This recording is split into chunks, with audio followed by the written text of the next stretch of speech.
et messieurs, bonsoir. Merci de la fidélité à la télévision nationale. Dans l'actualité, lutte contre les violences basées sur le genre. Le Lions Club Conakry Kakilambe, en collaboration avec le club des jeunes filles leaders de Guinée, était dans 4 universités de Conakry. La démarche vise à sensibiliser les futurs cadres et élites du pays à combattre toute forme de violence faite aux femmes et aux filles. Reportage Fodé Alpha Camara, Seydou Bassila. Face à la recrudescence des violences basées sur le genre, notamment les cas de viol, de mutilation génitale féminine, des mariages précoces et les violences conjugales, les initiatives se multiplient pour endiguer le fléau. C'est le cas de cette campagne de sensibilisation avec pour thème « La violence commence dans l'ombre, stoppons-la en pleine lumière ». Elle est l'œuvre du Lions Club Conakry Kakilambe en collaboration avec le club des jeunes filles, leader de Guinée. Une fille violée cherche à se cacher. On dit dans l'ombre, il faut mettre la lumière sur ça. Que les filles acceptent de parler, qu'elles acceptent de dire ce qu'elles subissent. Donc je pense que ça pourra beaucoup aider. J'ai appris aujourd'hui que la violence est un acte criminel, on le dit, et qui doit être puni. L'initiative s'inscrit dans le cadre des activités des 16 jours d'activisme lancés le 25 novembre dernier.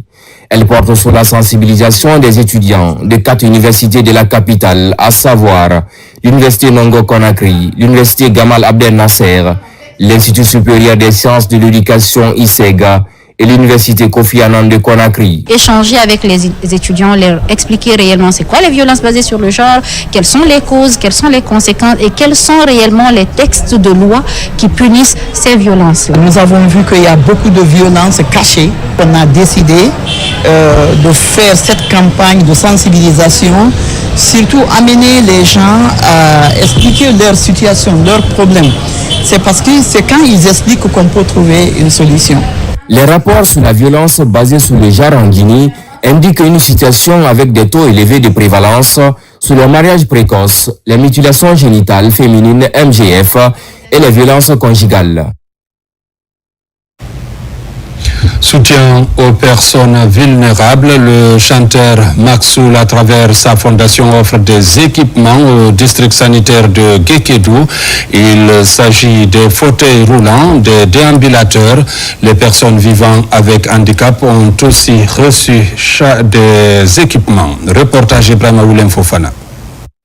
Fauteuils roulants, déambulateurs, pots de chaise, béquilles, vélos adaptés. La Fondation Maxoul pour l'humanité multiplie les actions solidaires. Créée en 2015, elle appuie régulièrement les structures sanitaires, l'éducation et les populations les plus vulnérables. À Guékédou, 5 centres de santé urbains et l'hôpital préfectoral figurent parmi les bénéficiaires du jour. Grâce à votre don, nous allons pouvoir améliorer significativement la prise en charge de nos anciens dans les formations sanitaires bénéficiaires de notre préfecture. Il s'agit des centres de santé urbains ainsi que l'hôpital préfectoral de Guékédou. Ce dont comprend essentiellement le mobilier médical. Une personne qui va en aventure, qui pense à sa population vulnérable, ça c'est une grâce, ça c'est une bénédiction. Son geste veut tout simplement dire que ce qu'il gagne là-bas, il le gagne pour nous tous. Depuis la France, l'artiste Maxoul pilote ses envois avec l'appui de ses partenaires. Mais l'acheminement du matériel vers la Guinée reste un défi majeur.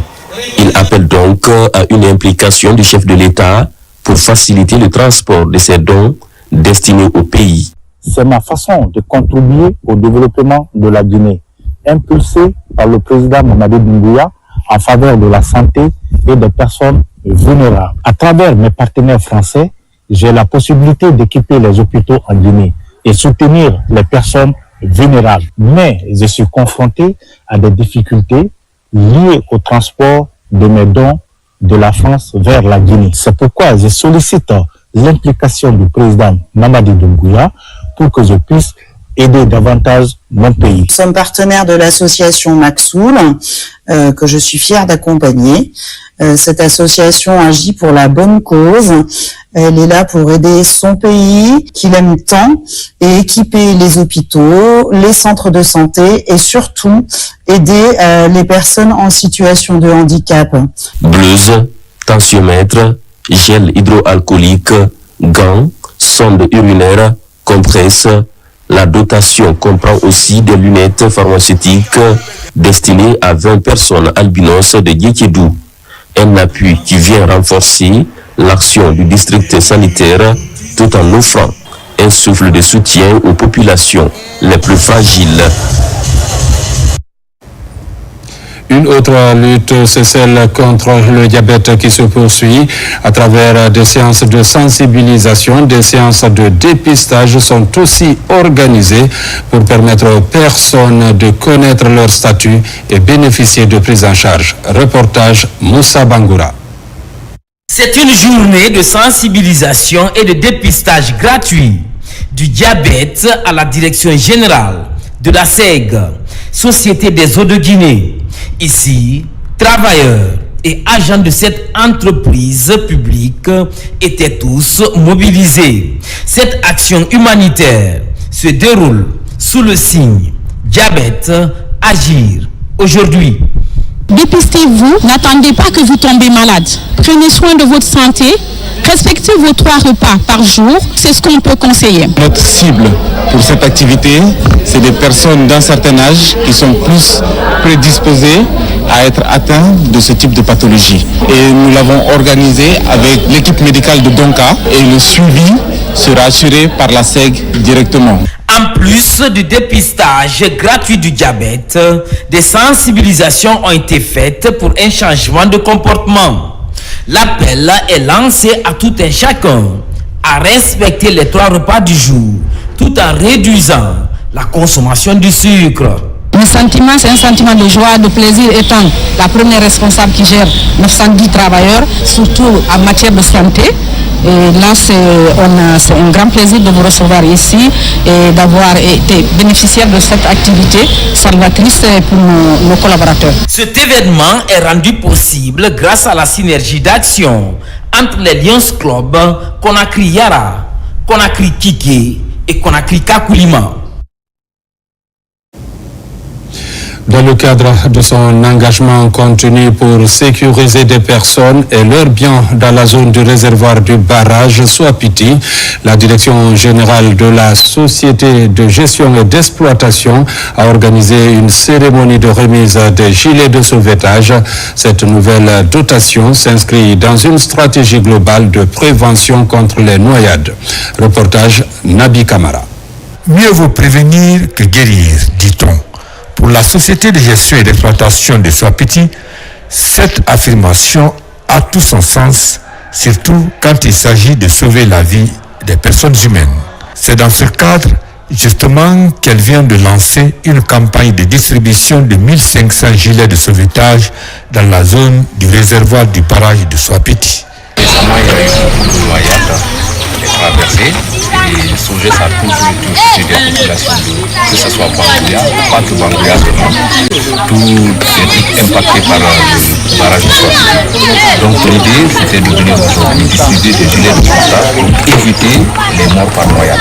Dans l'ensemble, il y a 1500 gilets et Bangouya en a bénéficié de 450. Pour la Sogès, cette nouvelle dotation s'inscrit dans une stratégie globale de prévention, d'où la nécessité pour les bénéficiaires de porter ces gilets à chaque traversée en privilégiant l'utilisation des barques motorisées fournies par la société. Quand on porte le gilet pour une traversée de quelques 5 à 10 minutes, on est en sécurité.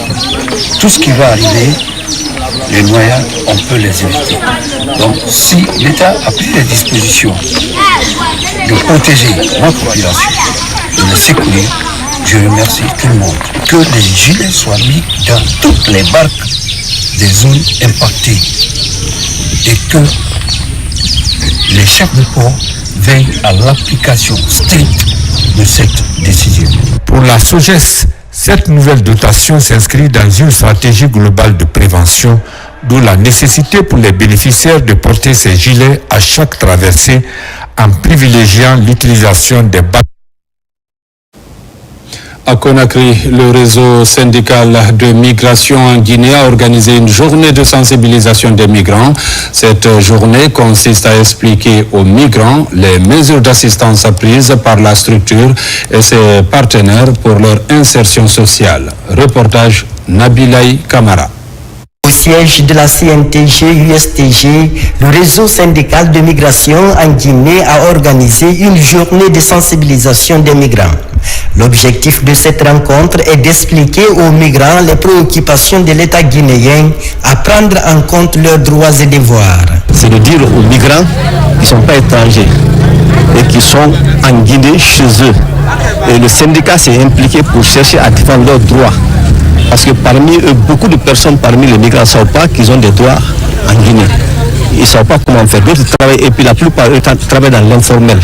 Pour éviter l'exploitation des personnes humaines, le réseau, en connivence avec la Confédération syndicale internationale Afrique, a mis en place un réseau dans tous les pays pour pouvoir faire intégrer les migrants et les unir pour les former, les sensibiliser et les aider à intégrer de l'informel au formel. En Afrique de l'Ouest, la moitié de la main-d'œuvre a considérablement augmenté suite aux principes et règlements de la CEDEAO sur la libre circulation des personnes et de leurs biens. La Guinée, étant liée à ce texte, trouve les moyens pour l'insertion socio-professionnelle des migrants. Ils sont nos frères, leurs enfants sont nos enfants. Donc c'est la même famille. Avec la collaboration, avec la sensibilisation, nous pouvons les aider à plus mieux s'intégrer dans la société guinéenne et faire comprendre à nos compatriotes guinéens que ces gens-là sont nos frères et qu'on doit travailler avec eux. Pour protéger les migrants contre de nombreux fléaux sociaux, le réseau syndical de migration en Guinée et l'Organisation internationale de la migration s'impliquent davantage en organisant des journées de sensibilisation à l'intention des migrants en vue de faciliter leur intégration dans la société. L'Institut supérieur des arts Mori Kanté de Dubreka a inauguré une exposition d'aquarelles réalisée par les étudiants à l'issue d'une série d'ateliers organisés du 22 au 28 novembre par l'Académie d'aquarelle et des beaux-arts Sergei Andriaka. Ces œuvres ont été réalisées grâce au soutien de l'ambassade de Russie en Guinée. L'événement a mis en lumière un échange artistique unique et le renforcement de la coopération culturelle entre la Russie et la Guinée. Reportage Martin Francinadono. Réputés pour leur approche rigoureuse du dessin académique et la virtuosité de leur travail, les maîtres aquarelles russes viennent de former les étudiants en beaux-arts de l'ISAMK de Dubreka. Les modules ont porté sur les couleurs et la transparence dont les ateliers réalisés ont couvert les fondamentaux de l'aquarelle en faisant venir les experts russes dans le domaine des arts plastiques et arts appliqués. Les étudiants ont exploré pour la première fois la technique de l'aquarelle. Ils ont expérimenté, parfois hésité, mais ils ont surtout osé, et c'est cela l'essentiel de la peinture. L'exposition que nous découvrons aujourd'hui n'est pas seulement une présentation de travaux, c'est la mémoire vivante. C'est la preuve que l'art ne peut s'épanouir que lorsqu'il est partagé, discuté et nourri par différentes cultures. Cette exposition des œuvres est le fruit d'une semaine d'apprentissage des étudiants de l'ISAMK. L'inauguration perpétue les traditions de la peinture académique, notamment la technique originale de l'aquarelle, avec le soutien actif de l'ambassade de Russie en Guinée. En fait, je suis très content du résultat. Les étudiants guinéens m'ont vraiment surpris parce que la technique de l'aquarelle est vraiment exigeante et je ne m'entendais pas. Le résultat est vraiment excellent. L'ambassade de Russie continuera à soutenir de manière active les initiatives artistiques internationales à Dubreka avec la participation des institutions culturelles. En juin dernier, l'Institut supérieur des arts Mori Kanté de Dubreka a accueilli des musiciens du conservatoire de Moscou qui ont animé des ateliers pour les étudiants avant de donner un concert de musique classique très apprécié. Mesdames, Messieurs, c'est la fin de cette édition. Merci de l'avoir suivi et bonne suite de programme sur la RTG. Thank you.